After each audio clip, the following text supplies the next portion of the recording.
What's up, everyone? Welcome to the 5th episode of What We Expect. As always, I am one of your hosts, Chris Metz, alongside the warrior himself, Quan Hughley. What's up? As you guys can see, it's already a little different. Today, we are experimenting with a little video. Yeah, we are. are. Little video so you guys can see us, maybe a little more personable, if you will. I mean, this is something that we always have wanted to do anyway, so... Yeah, absolutely. We're definitely starting to take the step into that direction. So today we got a lot to talk about.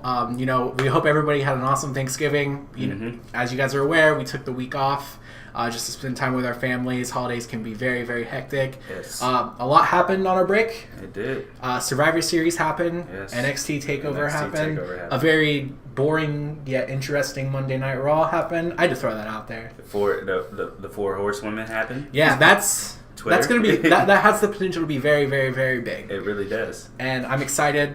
Also, at the end of the episode, we have a very special announcement. Oh, we do. Maybe a guest. Maybe a world-renowned professional wrestler coming onto our show. Maybe someone who has competed in Japan, AAA, PWG. I think it's kind of hard for them to get. Maybe just a little bit something to hold you guys over, a current Impact Wrestling superstar. You got to stay tuned for it. Stay fucking tuned. It'll be coming right at the end of this podcast. Yes, sir. I'm ready to jump into it. We are. There's something you forgot, though. What's that? You didn't ask me how it was. I don't care. No, I'm just kidding. How are you, Quan? I'm great, man. How are you? I'm fucking awesome. Now, that's what makes this podcast what we expect. Let's go. We're also drinking. St. Remy VSOP. Authentic. Sponsor us, please, St. Remy. Sponsor us. All right. So, first off, talk about TakeOver, man. Let's talk about TakeOver. Dude, that was a great top to bottom. I think that might have been the best TakeOver. You think so? I think so. The only thing that's kind of making me feel about it is the main. I feel like this War Games wasn't as good as the last year's War Games. They had a lot of great spots in that War Game. So this is how I feel about TakeOver, though. Just in my honest assessment on it, I always think that it can never get better. Yeah. So then it happens. I don't, and then once it happens though, I don't never think it's better. I just think it's awesome and great, and I'm like, everyone's great. You're just like NXT. Pretty much. But anyways, with the Dream, with fighting against Alice, Ciampa. Ciampa, the Dream versus Ciampa. The Dream has no recollection of that. He probably doesn't. After some, probably that match was. I didn't think the Dream Ciampa could match with Ciampa versus Gargano, because that match. You mean Black versus Gargano? No, Ciampa versus Gargano. Do you think it was better? No, from the last the last pay per view, but from the previous pay per views, from them two fighting. Do you think that was better than? I don't think so. I don't think so, man. I think Dream just gives such a character, though. He it does. Just brings the creativity out of that match. He does, but the story I feel like was not there in the same sense of like what they've been building with Tommaso Ciampa and Johnny Gargano. Okay, I'll give you that. I love the fact that NXT is like going with this whole like dark Johnny Gargano. Like he's reluctant, kind of, but at the same time he's like, "Fuck, this is great." A little bit of NXT taping spoilers, guys, if you don't read them. But fast forward maybe like the next 45 seconds to a minute if you don't want to. I think it's really interesting at this set of tapings that they are hinting at the fact that they're realigning Ciampa and Gargano. Really? I guess just because Gargano kind of went heel now. So. Yeah, kind of, but it's more of like Ciampa helped Gargano win a match, from what I understand, and then Gargano was kind of like, huh? You know, like, did that really just fucking happen? More of like he did it, and then he like sat back and was like, whoa. Really? Yeah. Okay. I'm interested to see. I think that maybe they'll go with that for a minute, and I think come TakeOver, whatever the TakeOver is before Mania, I think that's where we'll see Johnny Gargano beat Tommaso Ciampa. I'm here for it. I'm definitely here for it. Oh, absolutely, man. I love a good underdog story in wrestling. You know, except Rey Mysterio. I fucking hate Rey Mysterio. Do you? I really do. I've never been a fan of Rey Mysterio. I feel like we've talked about that. I don't think we have. I've always thought that he was kind of So here's my problem with Rey Mysterio. Since we're gonna fucking sidetrack over here. My problem with Rey is the fact that after Eddie Guerrero died, they basically used Eddie's death as a way to be like, here you go, elevate him and here's be the like pedestal, put you on it. Yeah, him wearing like the armbands of like, I love you, Eddie. Like, that was his guy though. Yeah, I mean, I get it, but I don't think they should have exploited it as much as they did. Although it wouldn't have gave us that classic Randy Orton thing where he was like, Eddie's not up there, he's down there. That's facts. But let me Fun ask fact, you though, this. Let me ask you this. Your boy was there at that taping when it happened. Will you? Who? Oh, you was? Sure was. Did you love every bit of it? Oh god, I was like fucking 8 or 9, and I was like, fuck. All right, before I forget this. So, with you saying that, are you gonna hate Seth Rollins or Dean Ambrose with the take that they're doing to use Roman Reigns? Yeah, I don't like that. You don't like that? I wish they wouldn't, but I understand. They're going to. I understand it. Especially, like, I did kind of like how Dean was like, Roman deserved it. I know. I was like, damn, that's fucking cold, dude. But you know what? It kind of, when they're doing that, though, it just kind of takes it back to kind of an attitude. Where what am I trying to say? As far as being rated R, kind of in a sense, yeah. It's not PG in a sense. At that same time, with them going through that direction, still at the same time, it is kind of terrible. I am not a fan of PG WWE. Mm-hmm. I understand it. Sponsor us, please, WWE. I get it. I understand it. Especially you come to a company. Your happiness of your overall fan base is important, but it's not as important as your bottom line. Yeah. And I think with WWE being PG, obviously that is making them tons of more fucking money than what they have ever dreamed of. Yeah, basically, I bet Vince McMahon has a fucking swimming pool at his house. It's just full of $100 bills, and he's like, I'm sure he has a grave at his house too, and he's just rolling over. Yo, do you think he'd be fucking buried in his backyard? I'm sure. You know, they used to do the segment where you used to bury the Undertaker or Kane or anyone else. So I'm sure he does that. My theory is I'm Sorry, gonna go. Vince, come on our show and you please, can explain Vince, yourself. You know what? Hold on. Go ahead. Fuck you, Vince McMahon. Come on our podcast. I want to know because I think when you die, I feel like you're gonna go the Walt Disney route. Have you heard of this conspiracy theory where he has his head frozen? Mm-hmm. I think under the WWE headquarters, Vince, there's a cryogenic lab to where once you die, they're going to sever your fucking head. And you're going to be like one of those little Futurama heads. And you're going to run WWE for the next 3,000 years. Oh my gosh. So come on here so I can talk about that because I have a lot of questions. That's how you do a fucking promo. That's how you do a promo, boys. That's how you do a fucking Ladies promo. and gentlemen, you have just gotten your first Chris Metz video promo. And we're not even 15 minutes into the episode yet. I appreciate that promo. Congratulations, Thank Chris. you, man. Really appreciate that. But NXT. I do think so. Back to the War Games match where I said that I didn't think it was as good as last year's. My complaint, man, is that spot where they all charged at each other. You know what I'm talking about? Where they both like picked each other up and then they ran like they were each in a ring and then they ran and like met at the end.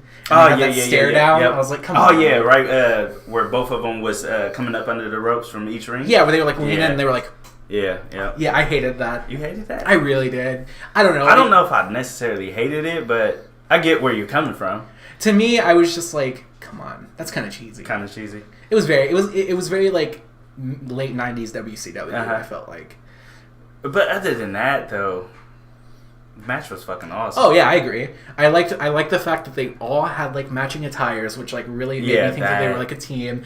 I love everything. I don't know if you saw the spot. Do you remember last year where Kyle O'Reilly hit himself in the head with the chair? Yeah. Did you see like where he started to, and he was like, well, like. But that's always a spot with him, though. Did you ever notice that he's always pretty much doing it? Dude, Kyle O'Reilly's the fucking best, man. I fucking love walking Kyle out. O'Reilly.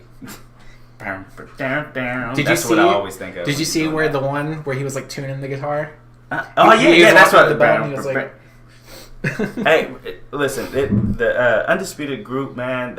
As far as their faction and whatnot, I won't go as far as saying top 5 right now, just because they still got to have some more matches, some longevity. Come to WWE, but.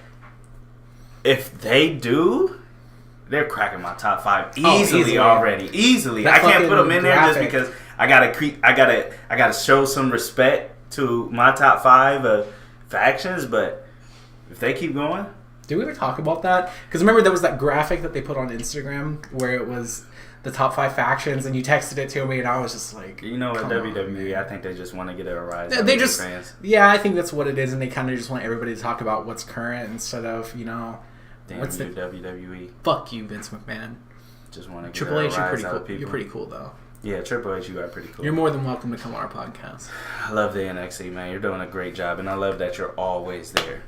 Always. Always. Same can't be said for Vince McMahon's 80-year-old decrepit ass missing tapings and shit like that. Listen, it's not dedication. Just to take a note out of CM Punk's promo, you know, it's probably going to be better, but you know what? When you're dead, that was kind of bad. Yeah, that's kind of mean, man. That's kind of bad. Damn, that's what CM Punk said. Oh yeah, where he was like, "I'd like to think that this would be better after he dies, but his doofus son-in-law and his idiotic dog." It wasn't me saying that. CM Punk said it. You guys can Punk sue him said again, not us. Sorry, CM Punk, and I'm not throwing you under the bus, CM Punk. You can come on our podcast. You definitely can come on our podcast. We love you, CM Punk. We love you. You're in his top 5. You're like 5, 6 of mine, but I love you, CM Dan Punk. couldn't even put him in your top 5. I was trying to, but my top 5 was hard to crack too as well. Truth be told, I don't even remember. Me neither. We'll have to go back to that podcast. But can I take a second real quick? Yeah, of course. That's all I just wanted to show y'all guys. Come on. We did that thing. So when you remember this episode, today is November 30th? Yeah, November 30th. November 30th. You remember that whole one? You remember November 29th. We beat the second best quarterback, in my opinion, Drew Brees, in a 10 streak. Something like that, yeah. Winning 10 games in a row. I know this is wrestling, but I got a second to talk about football real quick. On a 10-game win streak, we did that. Cowboys fucking suck. But we're 7-5. That's all that matters. Super Bowl. Anyways, Continue on. NXT TakeOver. Speaking of Kyle O'Reilly and guitars and all that shit, the Hollywood fucking dream, baby. The Hollywood fucking dream. I loved it. I loved every second of that. Him coming out with the fucking lightning on his tights and the boa and the. Dream is a character. I feel like once he is caught up, they have potential to ruin him. Oh yeah, absolutely. 100%. I hope that they don't, but I do feel like they may ruin him. Kind of put him in an area of like a no disrespect, but to a Goldust level. Yeah, I agree with that. To where he's even Goldust, much more than that. Just because I've seen him wrestle, I like his wrestling. But the Dream Man, he's a hell of a wrestler, hell of a character, has a great gimmick, can do a promo nicely, and he does the right things. But can I throw a really weird booking thing at you? Go ahead. Make Hulk Hogan his manager. That is really weird, and you know why. Well, if you're going to bring him back, you might as well. This serves a couple of purposes in my mind. Like, I don't necessarily think that they should do this, right? But it helps to repair Hulk Hogan's image. Yeah, that's true. Kind of weird. As the weirdest way to go about it is to bring him back and immediately pair him with like an African American. That's true. That's true. But at the same time, it makes sense because Dream basically like shouts him out every time he can. It does. And I mean, like he wears his outfit, his gimmick. Oh yeah, basically. His movesets is Hulk Hogan. I love how Dream does that though, where he does it like kind of seductively at the same time, where he's like. As far as with WWE, I can never put anything past that. If we expect, wow, hit me with the puns already. Expect that. It's only 9:44 at night, and you're hitting me with those fucking puns. Sorry, but if we expect that.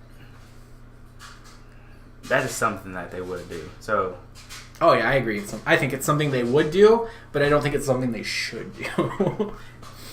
We're in today's age now to where nothing is. What's that old saying? Just because you can doesn't mean you should. That's right. That's right. and Vince McMahon, he gets himself off basically of arousing anyone. This is a man who wanted an incest angle with his own daughter. Yeah. So fucking bad. I forgot about that. God. Do y'all remember that?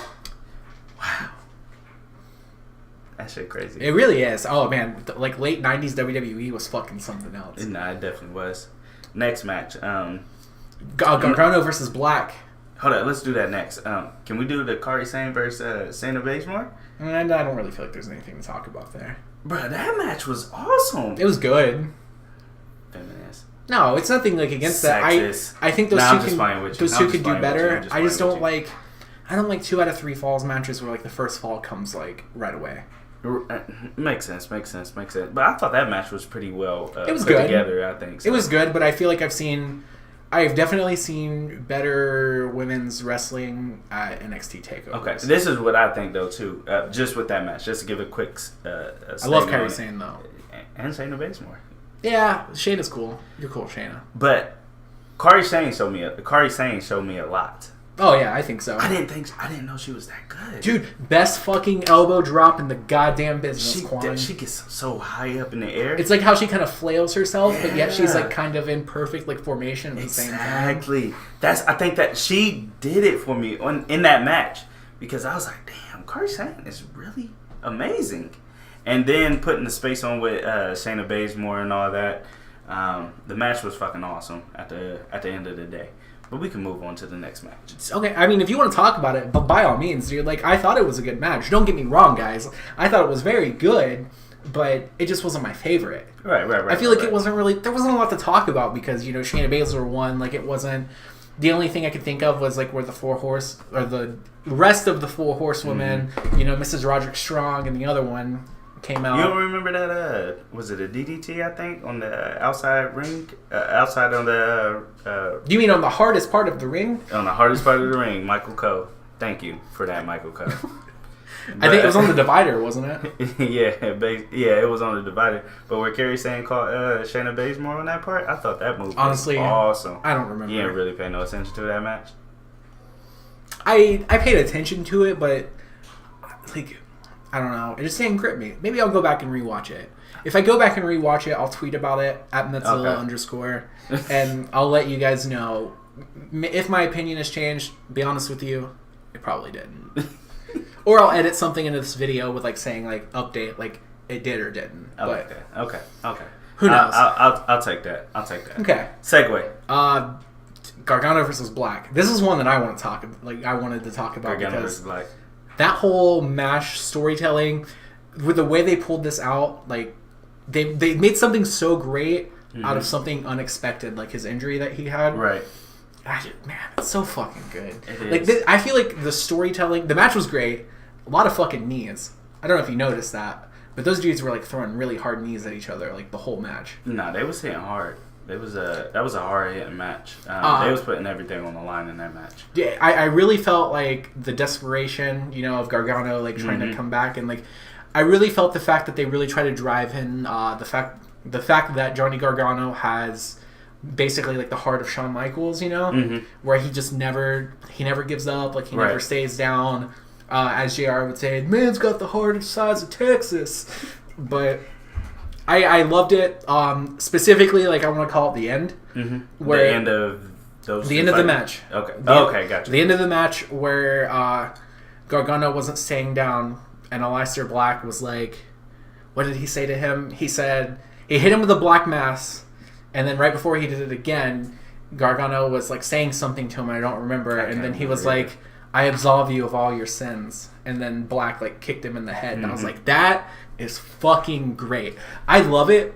I love it when you can audibly hear something like that into the story where it's not just like 2 guys who have beef with each other go out there and they just wrestle and that's it. Right. I love it when there's like that dialogue in the match where you can tell like and not when it's like them like calling out moves, but when it's them like adding to it for dramatic story purposes. Right. Kind of Shakespearean. And that to me, like I saw that and like because it doesn't happen often. Exactly. And it's fucking crazy. Aleister Black he's on another level. He is.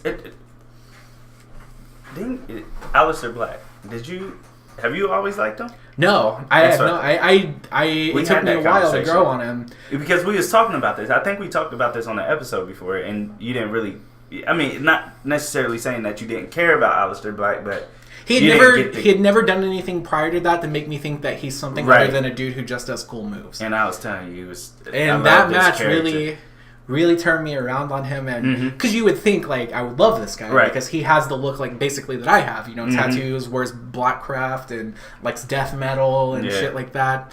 But it just wasn't doing it for you now. At that point. Holy fuck! Now, but man, now, he's good. Like there's another story on that too. It just tells you how good Gargano is. Gargano and Ciampa. I agree. It just tells you how good those two are in the ring, just to make sure that those matches, whoever they're fighting with, they turn those matches into Tommaso Ciampa. I feel like is lovely stories. Tommaso and Johnny Gargano are just on a different level to everybody on the WWE roster. Raw, SmackDown, NXT, 205 Live to a certain extent, because like those guys on that roster are on another level, but in a different way. Yeah. Like Buddy Murphy's on there. Fucking awesome. Mustafa Ali. Mustafa's off. Fucking love that guy. I love his like kind of Dragon Ball Z, you know, attire that he has. But man, I never can say too many fucking bad things about NXT. No, TakeOver. not at all, man. It's NXT TakeOver. They put on the perfect show. I mean, you have each title that's on the line and whatnot. They're believable. Oh yeah, absolutely. They actually feel like they're on the hierarchy of the company, pretty much. So you love that. You ready for a curveball? Go ahead. What's your favorite TakeOver match ever? Ciampa Gargano. Which one? The one False Count Anywhere. Oh yeah, that was a good one. That's probably my favorite. That's probably my favorite one ever. I would probably put that as my favorite one ever. They was kicking ass everywhere. Do you remember that Fatal 4-Way with Tyler Breeze, Tyson Kidd, Neville, and Sami Zayn? Yes. That's my fucking favorite NXT match, guys. Damn, I forgot about that. So, I know, it feels like it was a lifetime ago, doesn't it? Man, because you it's changed. You NXT forget about changed. it. Yeah, because you forget about it because these guys come up to WWE and then all of a sudden you forget that they was ever in NXT for some reason. Yeah, it's crazy to me. Isn't it? You forget like Tyler Breeze or Samoa Joe or Finn Balor. Tyler Breeze, guys. You forget that they was in NXT doing their thing, but yeah, that match was awesome too. But I'm still going to stick with the Ciampa. Okay, Gargano, I respect that, dude. I just think it's like False Count Anywhere. To me, I classify NXT as being like multiple eras. Like you have, obviously the shitty game show, right? When it was on Sci-Fi. Okay, hold up. Shitty game show. Do you remember when it was like the rookies? Oh, yeah. How Nexus was a thing. Yep.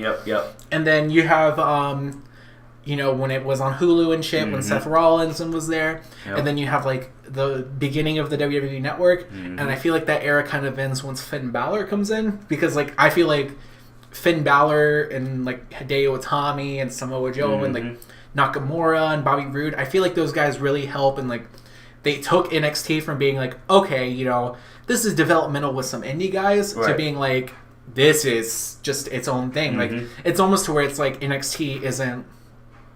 NXT, the show itself, is not developmental. Right. But, like, the NXT, like, Florida shows are now the developmental. You know what I mean? Right. Does that make sense? Yeah, that makes perfect sense. I feel like Finn Balor just really, like, helped to differentiate that. And, like, yeah, definitely. And it really upsets me how he's being treated on Raw. I'm not surprised. I did the creative team up on Raw for the WWE is just a different. It fucks me up, man, because it's like that whole thing with Finn Balor. It wasn't his fault. It definitely wasn't. The man's body fucking failed on him at the worst time it could. That's what happens. That's what happens in WWE and wrestling. You get injured. You get hurt. They should take that into accountability when you're dealing with superstars. Especially when you're on the road 300 days a year and you're working high intense matches every night. But it's so crazy. What do I know? I'm not a wrestler, I guess. It's so crazy how WWE uses injuries to superstars, holding it as an accountability to them to not be able. They did it with Finn Balor. They did it with Seth Rollins for a second too. They do it with Sasha Banks. Oh, okay. Immediate. Daniel Bryan, Dolph Ziggler. Oh man. I mean, the list goes on, right? My thing with that is it's like which one? Just with that the whole thing? Yeah. Like the whole situation is WWE uses it and they say he's not over, pal, and it's like okay, they're not over because of the fact that your writing team isn't writing to help them get over. Right. There's only so much that a good talent can do with shitty writing. Exactly. They did that with Cesaro. Don't even get me fucking started. Yeah, I mean, that's just another case. They're doing it with Rusev right now. Oh, man. Listen, there's so many cases. Did we talk about that the other day? Hold on, what's that? Remember when I got pissed off when we were talking about Rusev? We were talking about, listen, there's so many stories of with WWE to where they ruin people's identities as far as wrestling superstars and whatnot. And, you know, us fans, we just got to deal with it because even if we complain about it, that's what thrills them. They love to see the complaints. I think there's just like there's like a part of Vince McMahon where he just reads like online comments and he masturbates in his private jet. Pretty sure. He's like, oh, they fucking hate me. They hate me so fucking much. If you don't feel this way and you feel like we're attacking your character, you definitely can come on our show. Or, I mean, just come on our show anyways. Like, that's all it is. Yes, sir. That's all it is, baby. That's all it is. Next match. I think that's actually pretty much it. Like, War Games was great. We kind of already talked about that. Survivor Series, dude, because we didn't talk about that since we took our week off. We didn't. Survivor Series. I was texting you throughout that show. You was. Man, this is really fucking good. Survivor Series was actually well done. Thank you. I think the weakest parts of the show were the 5v5 matches. Yeah. Usually those are good. With today's superstars, though, and how they utilize them, I think that's why it isn't so good. The last 2 years were good. The last years you had Randy Orton, AJ Styles, Rusev. Who was not there. AJ Styles was even on the fucking card. He wasn't even on the card. That's what Randy Orton wasn't on the card. He wasn't, was he? No, and he's Survivor Series guy. Hey, he's your guy. Like statistically, if you want someone on your team that is going to win, you will want Randy Orton on your team, but he's Survivor Series God. Yeah, basically, that's what I'm saying. So that was a shocker. But those last few years, I mean, you had a stacked card this year. I mean, it was kind of stacked, but Bobby Lashley, whose character is kind of ruined right now. I think they're doing well with pairing with Lio Rush. I don't like it. I fucking love it, man. I don't like it. I told you I think it's a whole, like, I'm pretty sure I said this on the podcast. The little guy, big guy thing. That's right. But I don't like it. I think it's just because I don't really like Lio Rush's character like that. That could be it. I know he's a great wrestler. Not saying that about you, Leo, but I don't know. It's just not hitting me right on that. I feel that. I mean, I can see it. I can definitely see it. I don't fucking agree with it, though, you piece of shit. But I'm just kidding. Damn, great promo right there. Thanks, coming at me. Thanks, man. I'm a heel. Natural heel, you know what I'm saying? Natural heel. But let's go with the... let's start off hot. Let's start with Charlotte and Ronda. Okay. Let's start with Charlotte and Ronda. I loved it. You loved it? I loved it. Take that match. Besides just loving it, every angle. Do you want me to give it a rating or decipher it? Decipher it. That's not a word. I thought that spear that Charlotte hit on Ronda sold that like a goddamn champ. That whole, like I said, it was definitely way better than you could expect out of Ronda Rousey on a short notice with a different opponent. Right. I think Ronda delivers in her matches. She does deliver in her match. Like, I don't necessarily... Her promo might suck, but she delivers in her matches. I don't agree with the perspective that people say, that at least like that I hear on Reddit and Twitter and stuff like that, where it's like, Ronda doesn't deserve her spot because she hasn't been wrestling her entire fucking life. Yeah. But it's like, she's that fucking good in like 9 months. Right. Basically. I mean... And she's not acting like Brock Lesnar. No, she's there. She's actually wrestling. She's there. She's wrestling. She's not squashing anybody. Exactly. Like, I know I said, what was it, a couple weeks ago, where I didn't think that Nia Jax could beat her, but I think someone like Charlotte, someone like Becky Lynch, like, absolutely. Like, they just did that so perfectly. Like, Charlotte's meltdown at the end of the match. Like, goddamn, Ronda Rousey, you have my respect for those kendo stick shots. Yeah. Because she, like, did not go. Taking them. I honestly, like, I was talking to Elena when this happened, and I was like, you know, I think, because Elena was saying, like, why would she just, like, agree to that? I'm like, I think that was Ronda Rousey's way of saying, like, I'm here. Right. I'm not going anywhere. I'm here to do this wrestling. I'm here to do it just like all of you. It was funny, because remember, it was, like, way in the beginning, once you just first started. I don't know if you will remember this, but we was having a conversation. There was, like, a something that came up to where she didn't really sign a long contract like that. Yeah, I think they said and she was going to be out the door early. I think she still is. I don't think so. I was reading. I think she's here for the long run. I was reading something the other day about how she's saying the traveling's affecting her home life or some shit like that. I don't even think she travels that much though. She went overseas with them. That's true, but I don't think she travels that much. She just doesn't do does she do house shows? She does some house shows. Some, but not like the normal wrestlers. I mean, I guess we'll see, like, come Mania, like, you know, that's true. What we expect, episode, like, 50 probably at that point. Right. Nah, it wouldn't be 50 because that'd be a year. But it'd be, like, episode, like, 20 that's or 30. Not gonna be like 50. Yeah, damn, your math. Dude, I got a D in fucking math all through high school. What can I say? Like, did you? Yeah, I fucking that means math. You just wasn't challenging yourself. I just didn't try. Yeah. Challenging. Try. So, same thing. It was always funny because I had a teacher, my last 2 years of high school, I was in college. Mm-hmm. And I went through, like, the specialty high school. Basically, like... boys, counseling. Boys and girls counseling class real quick. I still took high school classes because of the fact that my school opened up a campus that was there, so I could easily, like, also just go to my college classes, too. Huh. And my college classes counted as electives, so I didn't have to take, like, dumb shit like chorus and stuff like that. I could graduate with a college degree. And I had the same teachers my last 2 years because they didn't, like, rotate or anything. Right. And her thing was, like, my math teacher was, like, kind of uppity about herself, and she was like, you'll never pass my class if you don't do your homework. It doesn't count for much, but you gotta do it to pass your test. And I was, like, passing, you know, I got the highest grade on her fucking midterms, which pissed off, like, the one girl in my class who, you know, tried so fucking hard that her eyes bled. And she was like, yeah, my midterm's hard. And she was like, the highest person on the midterm or something like that got a B+ or some shit. And she said it was me. And I remember that so vividly because the try-hard bitch was like, what? Excuse me?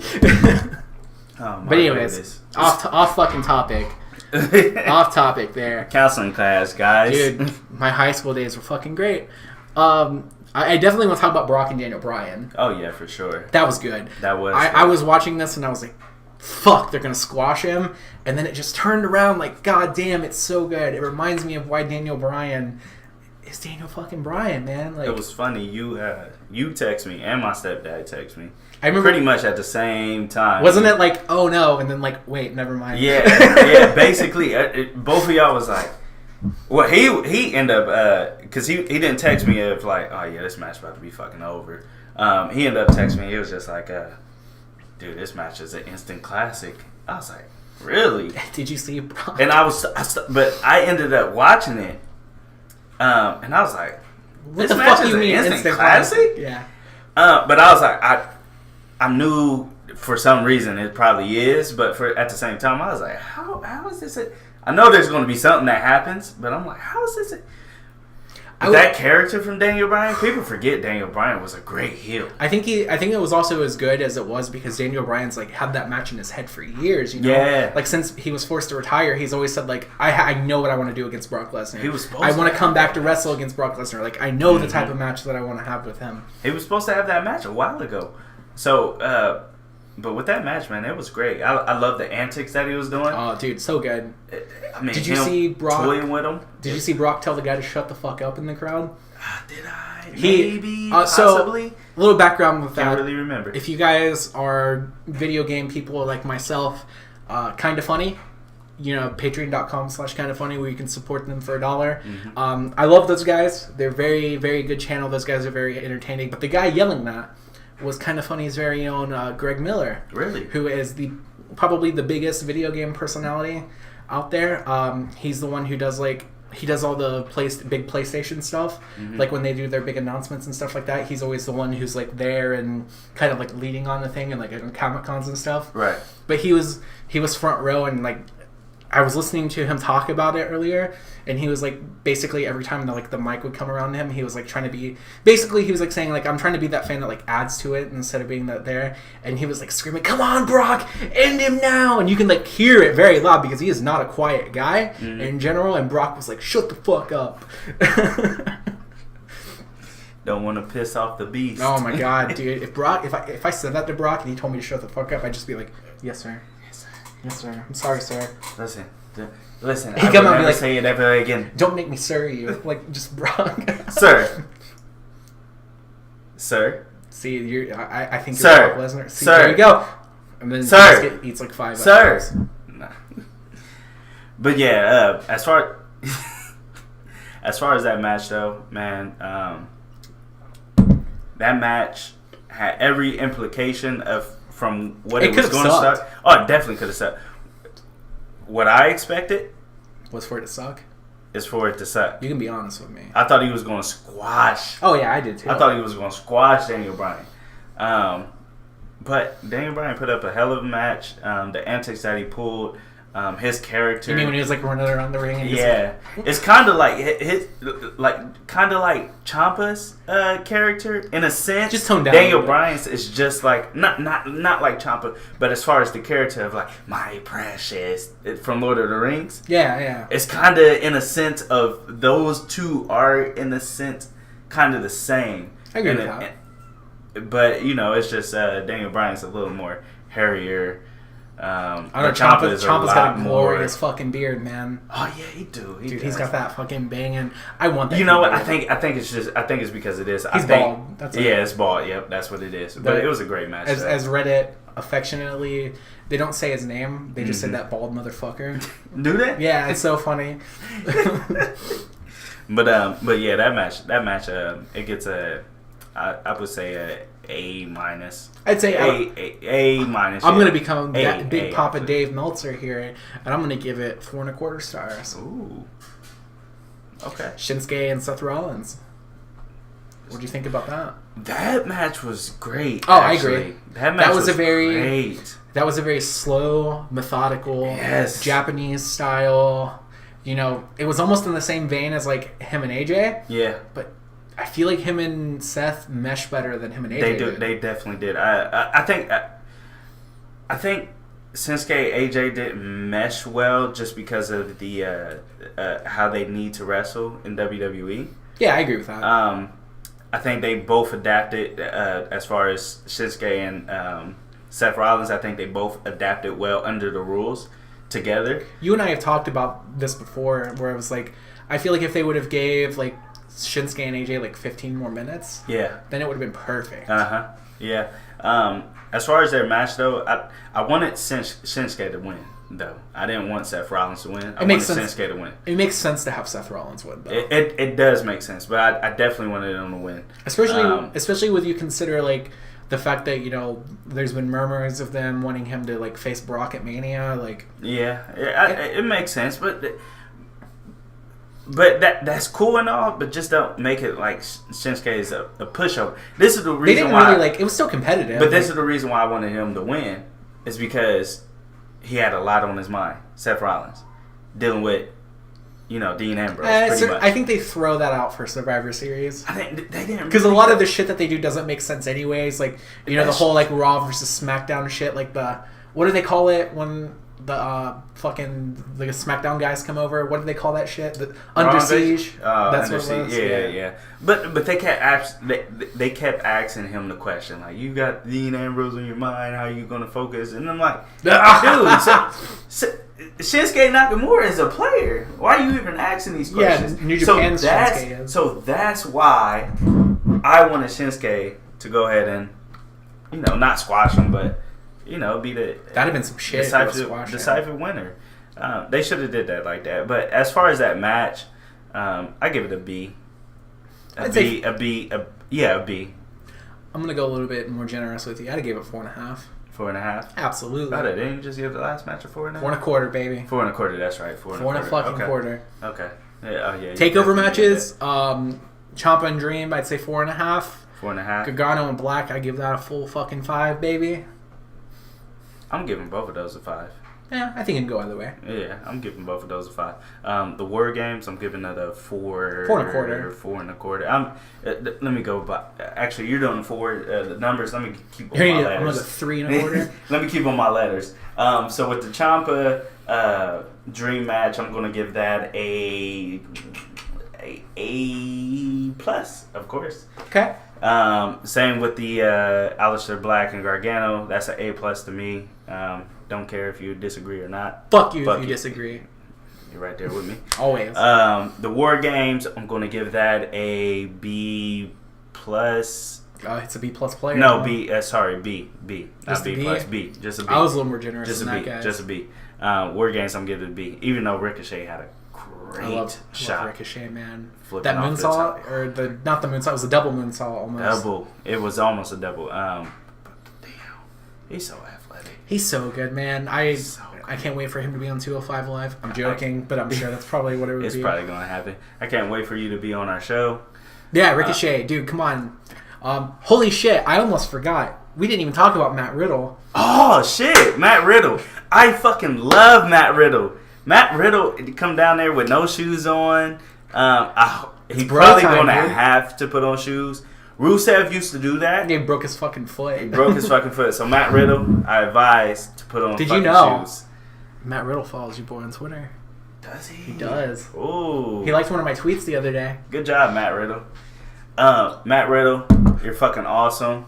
Like more of my tweets, dude. Yeah, definitely. I didn't even tag him in it. Actually, follow What We Expect. Yeah. You can get on Twitter and follow What We Expect. WWE _ podcast something like _ That's what it is on Twitter. I know. Instagram is WWE podcast. Yeah. If you're the guy who owns the WWE podcast Twitter handle, you haven't tweeted in 4 years, let us fucking have it. Come on. Dude, Come on, or man. I'm coming after your ass. We're going to tag you in this doing video. this. We want you to know that we are doing this shit in 2018, not fucking 2014 when the iPhone 4 was out. Oh my gosh. We're fucking doing this now, and we need that fucking Twitter handle for consistent branding across all social media fucking platforms. Please. So please give it to us. Give us that handle. Thank you. Appreciate you. Appreciate your time. Thanks for listening. Shayna Baszler and Kairi Sane, I'm giving them a B-. I love their match. I'm giving it a C. You giving it a C? That's fine. C, 3 stars, whatever you want to fucking say. No, you gotta keep on your Dave Meltzer. 3 stars. 3 it's stars. A C. Okay. It's average. Are we missing anyone else from that? I don't think we're missing anything else. Survivor Series, I don't think we're really missing anything else because that tag team Survivor Series match was fucking dope. Okay, the SmackDown, the men's one. Oh, with the Usos. Cesaro and Shane. Oh, you want to talk about Drake Maverick pissing himself? How the fuck did I forget that? Listen, still with you, Drake Maverick, even though you have... I love you, Rockstar my Spud. son's name and your last name is Maverick. You don't fit, okay? You're Rockstar... No, he doesn't fit. They should have kept... What's his name? I always forget his name. Rockstar Spud? No, who they had as a manager first? Oh, Paul Ellering. Paul Ellering? Ellering? Yeah. Paul Ellering? Yeah. Paul Ellering? Yeah. Paul Ellering? Say it one more time. You got it. Paul Ellering. They should have kept Paul Ellering. I don't know why they brung you on Rockstar. But you told me. Because he's old. He's a small. Oh yeah, Paul Ellering is small or old. Small compared to Drake Maverick. Old, I meant. Drake Maverick is small, and that's what Vince like, and he's kind of a funny gimmick. But you definitely don't fit. Okay, to me, my opinion. I don't agree with that. Yeah, he don't. But as far as what I'm saying, the one thing, okay, I will tell you this. So, what made me a fan of Drake Maverick, formerly known as Rockstar Spud, is in TNA, EC3 was feuding with Jeff Hardy. I actually liked him better over there. Dude, that thing where they did the Jeff Hardy was doing the Willow stuff, and they did the thing where they went into the woods and they were like looking for Willow. Yeah. That was fucking great. Listen, I liked him over there. I don't like him as Drake. He's Maverick. basically the same thing. Okay, so if you think of that character and you put him on AOP, I think it's again like it's the whole the guy gimmick. with little guy he's entertaining. He's a good promo, dude. You gotta give him more time. It's only been like a month and a half. He pissed himself. Oh, that's fucking okay. Come on, the dedication. I mean, it's funny, but still at the same time, the dedication to actually fucking piss your pants. I think he just had that little water. He was supposed to. From what I hear, I was reading something about how like Dave Meltzer said that the mechanism thing didn't work, so he had to actually piss his pants, and that's why it took so long, and that's why it didn't look as wet. So he wasn't supposed to piss himself, but then he actually went and did it. So hey, fucking props. Listen, I give you credit for that, but I still hate your guts, Rockstar Spud. I can't even call you Drake Maverick. Oh my god. So moving on to Raw. You're supposed to be a rebel. That's what Maverick means. That's why I gave my son that name. Just letting you know. But you can come on our show and defend yourself. You don't have to defend yourself. We know you're great. Deep down, Quan knows. I know. That's knows. all that matters. I don't. That's all that fucking matters, Rockstar Spot. Drake Maverick, sorry. But moving on to Raw. So how do you feel about that new stable that they're pushing with Lashley and Corbin and McIntyre? Because this is the only thing I really feel like that's notable from Raw, other than like the whole Dean and Seth thing. But we'll get there. Like, I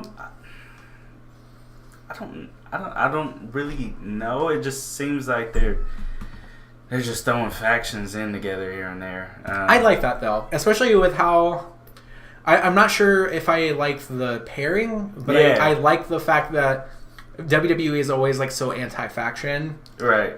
Unless it's like the Shield or something like that, and they're just throwing shit at the wall to see if it sticks. Remember we talked about this. We talked about how NXT, they have the titles, they have the factions. Yeah. They have WWE doesn't have that. They seem so against factions these days. But even with that faction, does it have a name? I don't think so. What would you name it? I mean, actually, they kind of did name it. They said, which side are you on? I can't remember where I seen this image. But it was like the right side, the wrong side. That sounds fucking stupid. It was. I would call them. They literally had it. I would call them BBB, dude. The Big Buff Boys. Big Buff Boys? Yeah. BBB? Big Buff Boys. Yeah. BBB. No. Yeah, that's stupid. That is stupid. BBB only stands for one thing, and that's Big Baller Brand. Lower Ball. I thought it was the Better Business Bureau, but nah, that's the Big Baller Brand. I will say, that group's stupid though. Hey, and kinda. I mean, Rush, Bobby Lashley, Baron Corbin, and McIntyre. I say give it time. Yeah, but what are they doing with? I mean, as far as anything, you have. All right, you already had one group, right? You had Bobby Lashley and Leo Rush together. I wouldn't say it's a group, more as like a wrestling. Right. Manager. Yeah, you're right. I misspoken. But you got them two together, then you just throwing them in a group. Or in a faction. It makes you sense. Drew McIntyre and Dolph Ziggler, so what are they doing with that now? At least they made it make sense. I'm sure Dolph will probably like eventually join them with him because they haven't done anything to suggest that Dolph and Drew like wouldn't be together. Right. Speaking of Dolph, guys, I have a grievance to air, and I know I say that a lot, and I know I can be very critical of WWE. A lot critical. I'm not going to deny that. They do a lot of dumb shit. However, WWE, you fucking deserve all criticism that I give you when you have this open challenge with Seth Rollins for the Intercontinental Championship and you throw in goddamn Dolph Ziggler for the fucking millionth time. Hey, it might be the first time that city is seeing fucking Dolph Ziggler versus Seth Rollins, but I highly doubt it. I'm so fucking tired of it. Ever since Seth has become like a singles competitor in like 2014, I've just seen that match too many times. Mm-hmm. Like I'm tired of it. Like, it's kind of almost like Randy Orton, John Cena. They could have exactly, that's perfect, but to like a less grand scale. Yeah. But I think they could have used that time for like Mustafa Ali or just to showcase somebody or like even have Seth lose the goddamn title because it doesn't make sense for his feud with Dean Ambrose to like have it because Dean doesn't care about the fucking title. He doesn't. He has said that. He rarely He said that in his promo. He was like, I don't care about titles. Seth, you're the one who cares about titles. That's not what I care about. And they could have used that to spice up the mid-card. Yep. I mean, I kind of low-key kind of understand it because the IC title is basically like Raw's main championship while the Universal title's with Brock. But why? Why have this tied up in a feud that doesn't need it? To have Dean win the title and just do fuck all with it? That makes perfect sense. sense. He's done every other time that he's held it, or his first United States title win where he didn't defend the title for a whole fucking year. Listen, I literally texted this guy today.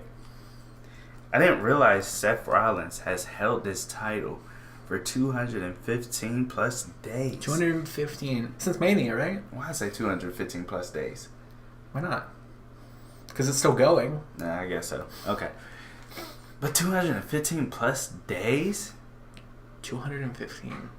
How many times has he defended this title? He doesn't care about it. Not that many. Well, I think that's like... It's kind of like Shinsuke Nakamura's title reign. I almost want to excuse it because I think it kind of fits into the narrative of like the story that they're trying to tell. is that Seth only cares about like. I'm just trying to make this like make sense in my head. Like I think it's just more of like Seth only cares about the titles and not his brothers, and like in a way, right. I think in a way your best heels are like when you're like, maybe the heel's kind of right because like Dean Ambrose is kind of right, with the exception of like the whole Roman deserving cancer thing. But yeah, that shit crazy. That was beyond me, dude. But you know what? I've always tried to make this assumption as far as trying to look into Vince's head and whatnot, and how he does things. You remember back in the day, you know, before even Attitude Era, they used to have champions reign for years and years. You know, Bruno Sammartino, Ric Flair, Bob Black, Hogan. Hogan. So you have guys like, you know, Brock Lesnar breaking CM Punk's long reign as a champion. Then Pete Dunne just went ahead and fucking crushed both of them. Is crushing. AJ Styles was another person who had a long reign before he lost it. Never expected him to lose it to Daniel Bryan. I know. I mean, like I never even expected him to have a year-long reign, dude. Oh, a year-long reign? Oh, hell no! Just because of how Vince McMahon felt about him. Yeah, he was a TNA guy. And I think we need to give respect to Chris Jericho for telling him that AJ Styles, favorite wrestler of all time, baby, is a fucking GOAT in the wrestling business, not just WWE, but in the why did I just say not just WWE? Y'all know where he's been, but he's a wrestling GOAT. But give props to Chris Jericho. Wrestling god, if you will. Wrestling god. I like that. Give me some. Fucking JBL right there, boy. Yeah, sir. Okay.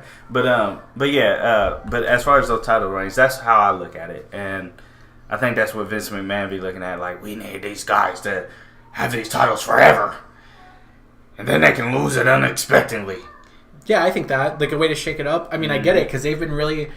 I think the whole Roman Reigns thing has caused them to kind of... I don't want to say panic mode, because I don't think that's what it is, but... It kind of is a panic mode. It's like more of a, hey, let's... at least, like, I think maybe WrestleMania was a panic mode. Yeah. But, dude, they forget that they have guys like Bray Wyatt on the shelf for crying out loud.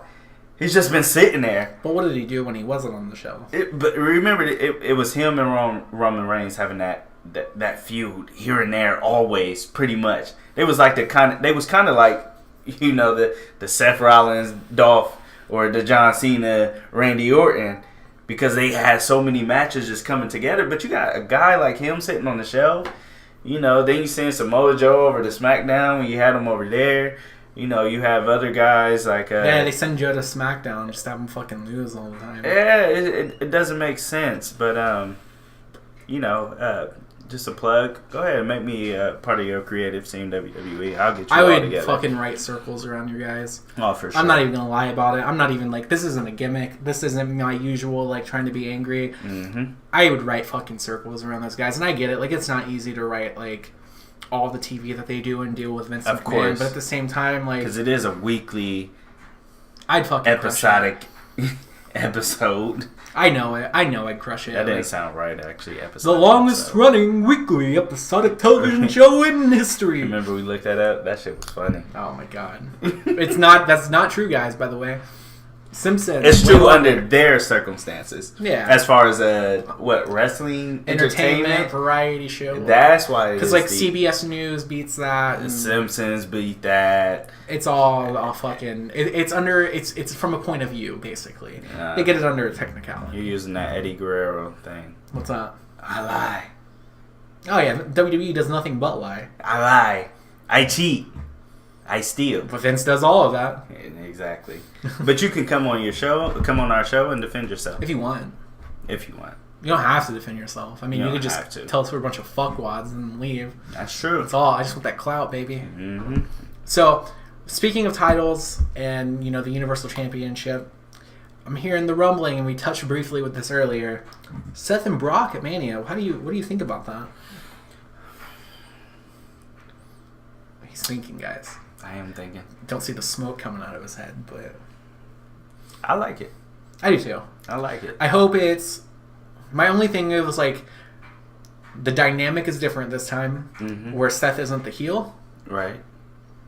But... Let me ask you this before we go into this entire match. If it does happen, do you like Seth as a heel better, or do you like him as a face? I don't know. There's some guys where you can actually pick it and decipher it. Sometimes it's kind of hard because you always like heel better than, because you like heels better than face, right? Generally speaking, I think that's just common. Like I think the heels get to show more personality, but at the same time, like Seth has a lot of personality for being a babyface. That's true. He's not like your whole show up and kiss babies and shake hands. Right. Like, he like outwardly says to himself, like, I'm the man, like I'm the guy, you know. That's like, true. In a lot of ways, like he's not that different. The only thing is that he's like babyface Seth Rollins is a fighting champion and heel Seth Rollins is a coward, but realistically they're not that different. No, you're right about that. You're right about that. So I just think Seth Rollins all around is a great wrestler, and I think by the time his career is over, I might actually say that he's my favorite wrestler of all time. Okay. You know what? I might be on par with you on that. Thanks, man. I'm glad we agree on something for once. Might be on par, right? Okay, guys. So we've talked about everything. I know you guys have been waiting for the last hour or so. I'm not even entirely sure how long it's been, but I know at the beginning of our podcast, we mentioned a world-renowned guest. That's facts. And we would like to mention and tell you guys now that James Ellsworth will be sending us dick pics. I mean, no, we have a very special guest coming up soon. We do. We're still working on ironing out the details. It has been confirmed that he will be coming. We're just working on a date. As always, you guys can follow us on Twitter. That's where you'll probably get the specifics, or if we can iron it out, like by the time the next episode comes out, we will have a specific date for you guys. We're still working on the kinks for this, but we will be having the current PWG, one half of the PWG Tag Team Champions, Desmond Xavier himself. One third of the Rascals. Yes. Coming on to our podcast, and I'm so excited about it. So excited. He's fucking phenomenal. He's a guy who I absolutely cannot wait to talk to. Cannot wait to pick his brain on what he thinks about wrestling and just what his philosophies are and his ideals and what his goals. Like, honestly, guys, it's going to be awesome. It's going to be amazing. It's going to be episode, man. Really awesome, and I appreciate him, willing to come onto our show when we're still growing. We're still, in the planning stages of our careers here. Like, we're just a little baby. We're a little baby. We're still in the Similac. We're, the placenta's still attached, baby.